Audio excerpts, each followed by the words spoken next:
1월 26일 수요일 새벽 예배를 하나님 앞에 드립니다. 다 같이 사도신경 고백합니다. 전능하사 천지를 만드신 하나님 아버지를 내가 믿사오며 그 외아들 우리 주 예수 그리스도를 믿사오니 이는 성령으로 잉태하사 동정녀 마리아에게 나시고 본디오 빌라도에게 고난을 받으사 십자가에 못 박혀 죽으시고 장사한 지 사흘 만에 죽은 자 가운데서 다시 살아나시며 하늘에 오르사 전능하신 하나님 우편에 앉아 계시다가 저리로서 산자와 죽은 자를 심판하러 오시리라. 성령을 믿사오며 거룩한 공예와 성도가 서로 교통하는 것과 죄를 사하여 주시는 것과 몸이 다시 사는 것과 영원히 사는 것을 믿사옵나이다. 아멘. 찬송가 288장 함께 찬송합니다.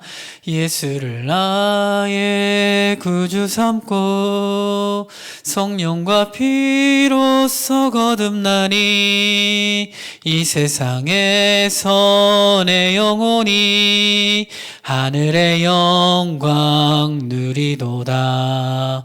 이것이 나의 간증이요 이것이 나의 찬송일세. 나 사는 동안 끊임없이 구주를 찬송하리로다.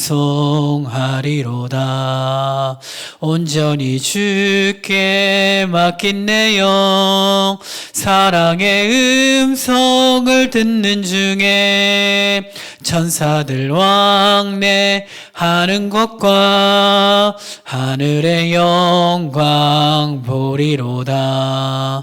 이것이 나의 간증이요 이것이 나의 찬송일세. 나 사는 동안 끊임없이 구주를 찬송하리로다. 주 안에 기쁨 누림으로 마음의 풍랑이 잔잔하니 세상과 나는 간 곳 없고 구속한 주만 보이도다. 이것이 나의 간증이요 이것이 나의 찬송일세. 나 사는 동안 끊임없이 구주를 찬송하리로다.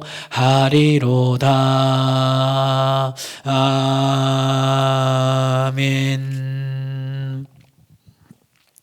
하나님 말씀은 출애굽기 19장 1절로 6절까지 말씀입니다. 출애굽기 19장 1절에서 6절까지 말씀 한 절씩 교독하겠습니다. 이스라엘 자손이 애굽 땅을 떠난 지 3개월이 되던 날 그들이 시내 광야에 이르니라. 그들이 르비딤을 떠나 시내 광야에 이르러 그 광야에 장막을 치되 이스라엘이 거기 산 앞에 장막을 치니라. 모세가 하나님 앞에 올라가니 여호와께서 산에서 그를 불러 말씀하시되 너는 이같이 야곱의 집에 말하고 이스라엘 자손들에게 말하라. 내가 애굽 사람에게 어떻게 행하였음과 내가 어떻게 독수리 날개로 너희를 업어 내게로 인도하였음을 너희가 보았느니라. 세계가 다 내게 속하였나니 너희가 내 말을 잘 듣고 내 언약을 지키면 너희는 모든 민족 중에서 내 소유가 되겠고 너희가 내게 대하여 제사장 나라가 되며 거룩한 백성이 되리라. 너는 이 말을 이스라엘 자손에게 전할지니라. 아멘. 오늘 말씀은 이스라엘 백성이 출애굽을 하고 시내 산에 이르렀을 때 하나님이 하신 말씀을 기록하고 있습니다. 이스라엘 백성을 출애굽시킨 하나님은 시내 산에 이스라엘 백성을 불러 모았습니다. 그리고 그곳에서 하나님이 먼저 모세에게 나타나셨는데요. 모세에게 말씀을 하시는데 어떤 말씀을 하셨냐면 이스라엘 백성에게 이 말씀을 전하라라고 말했습니다. 19장 3절에 보니까 모세가 하나님 앞에 올라가니 여호와께서 산에서 그를 불러 말씀하시되 너는 이같이 야곱의 집에 말하고 이스라엘 자손들에게 말하라. 어떤 말일까요? 4절에 보니까 내가 애굽 사람에게 어떻게 행하였음과 내가 어떻게 독수리 날개로 너희를 업어 내게로 인도하였음을 너희가 보았느니라. 먼저는 하나님께서 이스라엘 백성을 출애굽시켰음을 말씀하고 있습니다. 애굽은 당시 세계 최강대국이고요. 이스라엘 백성은 400년 동안 종되었던 민족입니다. 400년 동안 종되었던 그 종의 습관을 가지고 있는 이스라엘 백성이 어떻게 세계 최강대국 바로의 손에서 벗어날 수가 있었겠습니까? 그것은 하나님의 주권적인 섭리에 의해서 가능한 일이었습니다. 그래서 하나님은 내가 어떻게 독수리 날개로 너희를 업어 내게 인도하였음을 너희가 보았느니라고 말하고 있습니다. 그러니까 하나님의 특별한 뜻이 있어서 일을 했다는 거죠. 애굽의 10가지 재앙을 통해서 하나님의 능력을 하나님은 나타내셨습니다. 그래서 세계 최강대국 바로의 그 교만한 마음을 꺾으셨고 하나님의 뜻을 이루셨습니다. 그러니까 지금 이제 이 이스라엘 백성이 출애굽되는 이 과정을 보면 하나님의 특별한 뜻이 개입되어 있다는 것을 알 수가 있습니다. 자, 그 뜻이 뭘까요? 그 뜻에 대한 내용을 살펴볼 수 있는 것이 6절 말씀인데요. 6절 말씀 같이 한번 읽어보겠습니다. 시작. 너희가 내게 대하여 제사장 나라가 되며 5절 6절 말씀 보겠습니다. 세계가 다 내게 속하였나니 너희가 내 말을 잘 듣고 내 언약을 지키면 너희는 모든 민족 중에서 내 소유가 되겠고 너희가 내게 대하여 제사장 나라가 되며 거룩한 백성이 되리라. 너는 이 말을 이스라엘 자손에게 전할지니라. 그러니까 하나님이 이렇게 주권적으로 이스라엘 백성을 출애굽시킨 이유가 무엇입니까? 여기 보니까 내 언약을 지키면 너희는 모든 민족 중에서 내 소유가 되겠고 먼저는 자신의 언약을 지키는 백성으로 만드시기 위해서 출애굽시킨 겁니다. 그리고 여기 보니까 6절에 제사장 나라가 되게 하기 위해서입니다.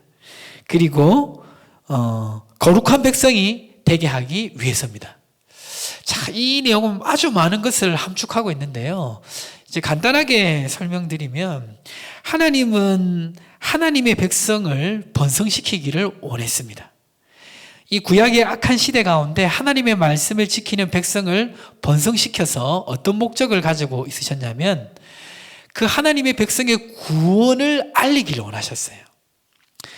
이제 이 지금 계획은 거슬러 올라가면 아브라함 때부터 올라가고요. 더 거슬러 올라가면 아담 때까지 올라가는 그 아주 경륜이 있는 그런 내용들입니다. 간단하게 말씀드리면 하나님은 하나님의 백성을 번성하게 함으로 말미암아 자신의 영광을 세상에 드러내기를 원하셨습니다. 그래서 이스라엘 백성을 택하신 것입니다.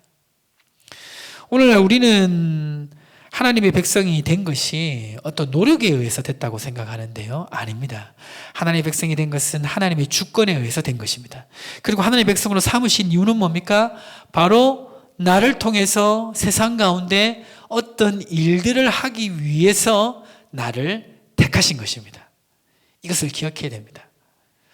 어떤 분들이 이렇게 오해하는 분들이 있어요. 하나님이 하나님 백성을 만드는 방법은 율법을 지킴으로 하나님의 백성을 만든다라고 생각합니다. 근데 그것은 아닙니다. 하나님은 출애굽시킬 때 하나님의 백성으로 이미 이스라엘 백성을 만드셨어요. 그리고 율법이 주어진 것은 하나님의 백성이 된 다음에 주어진 겁니다. 그러니까 정확하게 말하면 이 율법이란 것은 하나님의 백성의 표징인 것이죠. 하나님의 백성이 되는 조건이 아니란 것입니다. 이해가십니까? 이미 출애굽시켜서 백성으로 삼으시고 그 백성들께 살아가게 하기 위해서 율법을 주신 겁니다. 그래서 오늘 지금 이 시내산에 이스라엘 백성을 불러 모으신 이유가 바로 그 때문입니다. 오늘날 우리는 하나님의 주권적인 은혜로 독수리 날개로 업어서 광야로 출애굽시키고 광야를 인도하셔서 가나안 땅에 인도하시는 것처럼 우리를 하나님 자녀 삼으셨는 줄 믿습니다. 그 자녀로서 우리는 하나님과 언약 관계를 맺고 있습니다. 그 언약 관계 맺은 백성답게 우리는 하나님의 말씀을 지키며 살아야 되는 것입니다. 이것을 기억하시고 이번 오늘 하루도 승리하시기를 주님의 이름으로 축복합니다. 오늘 주신 말씀 붙들고 가지고 오신 기도 제목 가지고 우리 함께 기도하겠습니다. 주여 하나님 아버지 감사합니다. 하나님 오늘 주신 말씀 기억하고 하나님 기주권적으로 나를 택하셨음을 믿고 하나님 믿음으로 살아가는 인생 될 수 있도록 축복해 주옵소서. 오늘 하루 말씀 붙들고 승리하게 도와주시고 명절 주간 안전을 지켜주시고 성도의 가정들이 복음화 될 수 있도록 축복하시고 함께 하시고 역사하여 주시옵소서.